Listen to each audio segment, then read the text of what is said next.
Howdy friends, Guthrie Trapp here at my house here in East Nashville. Depending on what time zone you're in here, I might be getting in under the wire for my Friday video. It's been a pretty amazing week. It's been a little crazy, a lot of stuff going on, but some really cool stuff going on. I found I'm going to LA to the Greek Theater to see Mark Knopfler again, and actually made a really awesome connection with one of his band members. I know a couple of the guys in the band, but it's turning out to be just a pretty incredible thing, man. Life is good, and it can sure throw you some surprises, good and sometimes not so good, but man, it's riding the wave, and it sure is fun. I like to say the adventure continues. So, super inspired by that concert still, and just, looking forward to some cool weather coming in, and just all the things that happen in life. But this lesson here is going to be not too long, but it's going to be a really good one. And again, I gotta always say, I gotta trying to promote my career. So check out the links below. I've even added a tip jug, as we do here in Nashville. If you want to send some cash to keep the coffee and the videos flowing, maybe even a couple tacos here and there, you can go to my Venmo or PayPal and do that. Private lessons, Skype, all that stuff is great. Like I said, Artist Works is also amazing. Full-blown professional curriculum of 6 days worth of filming with the amazing crew out there in Napa, California. Top-notch company of fantastic people, and so proud to be a part of that. I will say, these YouTube videos are just scratching the surface, so if you really want to dig deep and let me hone in on your personal style and things that you need to work on, that's the way to do it. These are just kind of a broad scope of a lot of different things I can touch on as far as what works for me and my peers here in Nashville, stuff that we use to navigate our ways through the music business and the guitar, every day. So enough of that spiel, as I say, and we're going to get into this. So this lesson is going to be focused on how to start bridging. I always talk about the chord shapes. Now we're going to get into it a little bit. Bridging the arpeggio into the scale, and I'm going to show you how to combine those two. So as I always like to say, the chord is the foundation, the sonic backdrop. Without the chord, we have nothing. We've just got that, right? So when we commit to a sound, we're going to be dealing with, let's just do A. It could be A major. It could be our sound, our first sound that we hear. It could be A major 7. It could be A dominant 7. It could be A minor. So these are sounds that we need to get familiar with. And the thing about the cage system is you're only changing one note. So when I learn the cage system and I'm learning A everywhere, it's not like I have to learn the cage system for A, the cage system for A major 7, the cage system for A dominant 7, and the cage system for minor. We're just learning these big chords, and we're only changing one note in the triad to make those different sounds. So, little back up just a minute here. These triads, when I change that 1 to major 7, dominant 7, and this is stuff I've covered already, so I'm not going to go into this in a lot of detail, but I'm changing one note in this chord. So A to A major 7. I'm just changing that one note. So to do that leads me into the arpeggio bit that I'm about to do right now. So going from A up the arpeggio, 1, 3, 5, 1. Okay? If I was going to do major 7, it would be 1, 3, 5, 7. Natural 7. Because the note that changes in the chord is the note you have to change with your lead playing. That's why it sounds like we're playing over the chords, because we really are. We're playing the chord tones. So this is a lot simpler than I think a lot of people are making it out to be. It's not easy, but it's not meant to be this never-ending, unattainable thing. This is a very attainable thing that we're going to do here. And I want people to know that. This is supposed to be encouraging, very encouraging. If I can do this, anybody can do it. That's why I think people are liking my teaching style, because I've started looking at this very uneducated way where it's just literally playing out of the chord tones. I mean, and I'm using my ear and my feel and stuff a lot too, but this is attainable stuff. So again, if I was going to do the dominant arpeggio, it would be 1, 3, 5, flat 7, right? So, and then minor would be 1, flat 3, 5, 1. So we're just changing one note in either direction. Minor, flat 3, you know, major 7, the natural 7, or the dominant 7, 1, 2, 3, 4, 5, flat 7, right? 1, 2, 3, 4, 5, 6, flat 7, 1. So this leads me to my next thing here. This is the point of this whole lesson, is what I wanted to get to, was arpeggio, up the arpeggio, down the scale.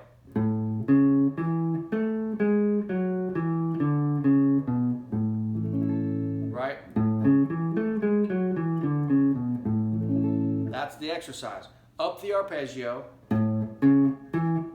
When I get to the octave, the other A, the root note, I'm going to go down the scale.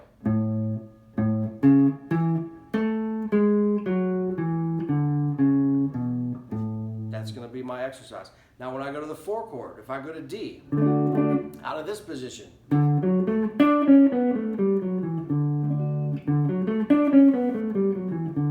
same thing, 1, 3, 5, 1. Out of that shape. If I go to my E, excuse me. Now in this case, sorry. In this case, if I'm playing over the 5 chord, if we're calling this E the 5 chord, if we're in A, we're calling E the 5 chord, I'm not going to play the E major scale like this. I'm going to play the flat 7, because that leads me back to my 1, the flat 7 to the major third of A. Right, it's that tension that we're going for. So what happens is if I'm playing in E, going back to A, if I play the E major scale, that natural 7 note is the one that's the rub, because that's not in the A scale.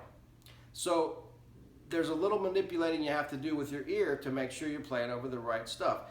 Just because I'm in the key of A and I go to D, that doesn't mean the A scale is going to work over everything. So we're not changing keys when we go to the next chord.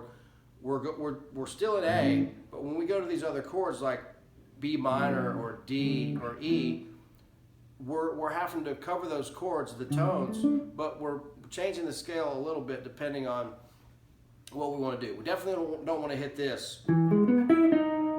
Oh, sorry. That natural 7 of E major, it doesn't work over resolving back to the A. You got to go resolving back to that. So again, this is the exercise. Up the arpeggio, down the scale. So again,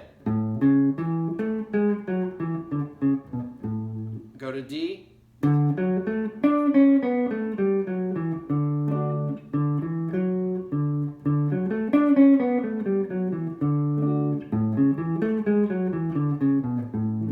E,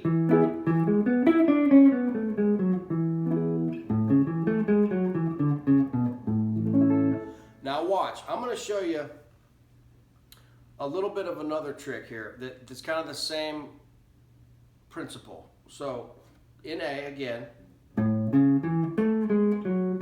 Now I'm going to go, instead of going all the way down the A scale like this, I'm going to end on my D. I'm going to end on my 4 chord because I'm going to be playing from A to D to E back to A. So just a 1, 4, 5. So I'm going to go.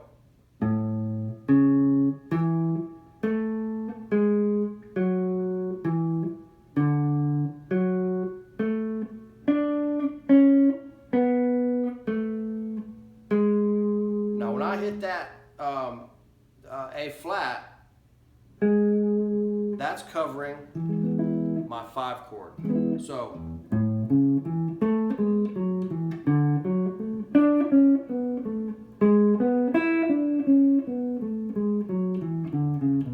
I'm going all the way down that scale. So here's A,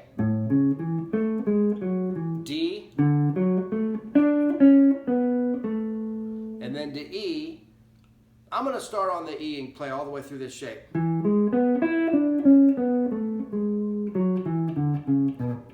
So what I did there, to make it easy, instead of starting on the 3 like I did a minute ago, that's really going to the E. So watch, again, not to confuse you here.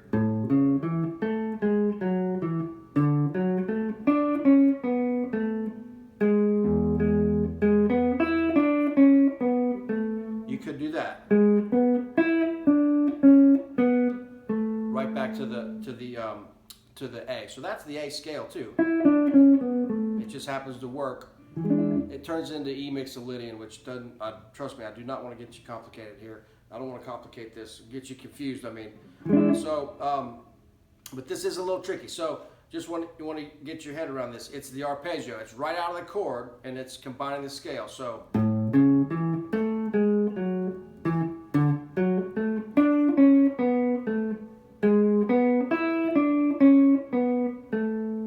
Back to my A, right? And I could go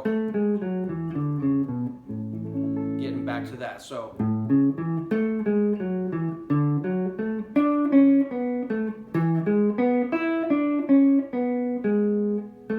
that time I started on E. I went right up the E chord. Let's just focus on that for a minute. Right up the E chord, starting on the E note. And I'm doing the same thing. My point is to go up the arpeggio and down the scale. So this breaks up your playing and get you out of these exercises and a little bit more into some melodic playing, because you don't want to just play arpeggios all the time, or else you're going to sound like that. You don't want to play scales all the time either, because you're just going to sound like that. So you want to combine all this stuff that we're learning together. This stuff's meant to be looked at. All the information is the same. The A scale, the A major pentatonic, and the A arpeggio. In the end, it's all the same thing in one bucket, just all stirred up together. But while we're learning it, we need to separate it into the triads and all these little things that we're using to learn, the tools.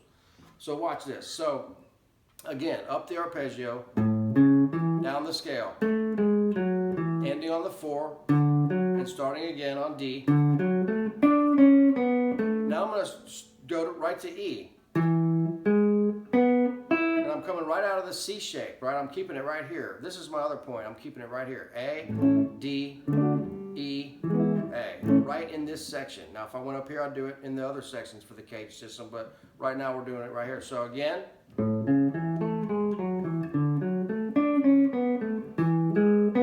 Right here.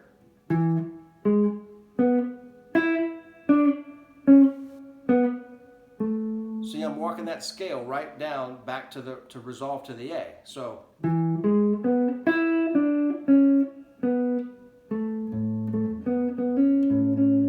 you start seeing the scale tones and how they work around the chord shapes.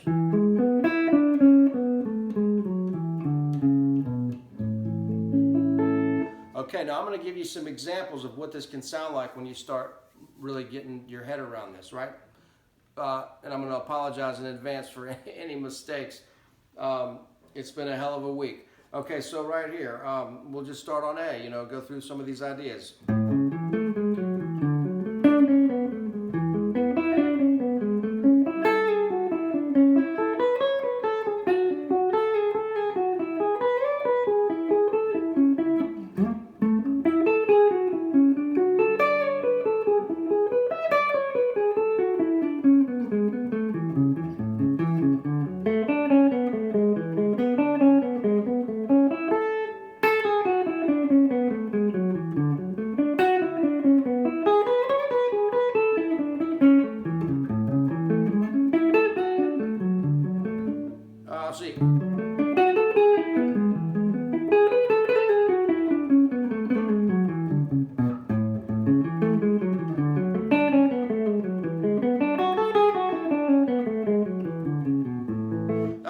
example, but that's a little bit of kind of, you know, mixing a little bit of that together. I'm staying pretty major, A to D to E to A.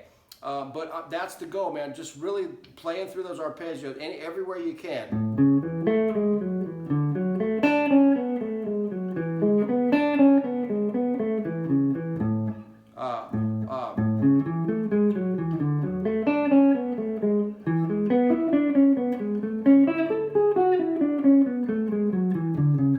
It really starts connecting stuff together. I don't want to get too far off the reservation and start playing a lot of stuff here. I don't want to overwhelm or confuse you with any stuff here. But this is like this is some good stuff here. This is really kind of getting into the engine room of these chords, and I hope that made sense. It's kind of late on a Friday, so I'm going to get out of here. But I want to keep up my promise of doing a Monday, Wednesday, Friday. The channel's going great. Thanks so much for everybody that's donated. You guys have bought my coffee more than every day this week, and some lunches too. So took my drummer buddy Pete to lunch the other day, and you guys paid for it. And man, I tell you, I really appreciate it. More to come. Check out Artist Works. Check out the private lessons if you want to do that. 'Tis the season. The holidays are coming up. Buy your husband or loved one a guitar lesson for Christmas. It feels good to give, folks. It feels good to give to you guys too, and I'm glad that everybody is learning something, and I really appreciate it. I'll keep my spiel short, and just looking forward to seeing you guys soon, man. Thanks again. Have a great weekend. See ya.